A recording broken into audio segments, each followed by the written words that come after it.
of the triad that has been previously seen in the Empress and the Emperor. The archetype of the spiritual world is the Hierophant. This is the card of beliefs, both religious and otherwise. Though it does tend to focus on the religious and spiritual aspects because the Hierophant himself is often depicted as a holy man. Indeed, in some decks this card is known as the Pope or High Priest, but in actuality a Hierophant is a person who holds forbidden or secret knowledge. While this could easily apply to the clergy, it has far greater scope than this. In a way, it could be said that, with apologies to Crowley, every man and every woman is a Hierophant. The Hierophant can even stand for groups of more than one person. And in the majority of cases, he is better represented by an institution than a single person. This is because he is the power of the group and the society, who change the world to fit their beliefs. The same theme of control and change that first appeared with the magician continues here in its fifth iteration. Now there is still a well-defined leader, but the people do not follow him because they are ordered to. They follow because they are part of the group. The main philosophies of the Hierophant are that there is no I in team, and that the good of the many outweighs the good of the one. Such a philosophy may seem unnecessarily restrictive, but as the Emperor has taught us, restriction leads to order. The Hierophant is charged with the maintenance and propagation of tradition and conventional beliefs, and anyone who goes against these beliefs is shunned. Balance and conformity are the goals of the Hierophant, and neither positive nor negative is emphasized.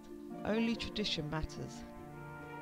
In extreme cases, this can indeed have very negative effects, as Galileo found out, but in most cases having some tradition to follow is beneficial. The traditions and ceremonies of the Church, which are particularly strong in this card, are a prime example of this. On a more personal level, the Hierophant is also a teacher or a mentor. One major role of a spiritual leader is to initiate others into the community and teach them the ways of the group. Obviously, one who holds the secrets and is entrusted with the traditions of the group is a prime candidate to teach them to others, and the Hierophant plays this role well. Though his approach to teaching is one that centres on conformity and shuns individual expression for the moment, this can be helpful. Only once the student has mastered the ways of the group can he or she properly decide whether to remain or leave.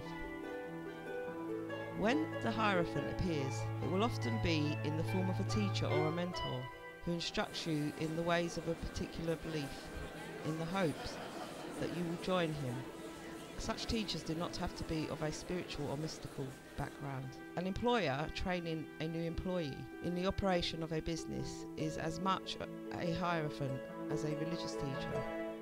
If your current situation seems to require more experience than you call upon, be open to the presence of a teacher or a mentor in your life.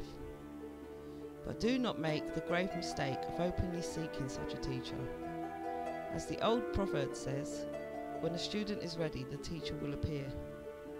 The Hierophant can represent groups, activities and beliefs. In either case, support of the establishment and respect of the rules are emphasized. So if you are planning something revolutionary, the repeated appearance of the Hierophant is a good sign to forget such action and go with the flow for the time being.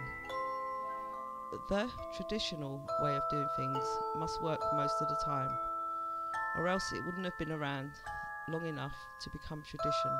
However, when an idea is proven wrong, it is certainly time for a change. The true Hierophant is one who has a deep respect for his beliefs, but who will not blindly follow them to his own ruin.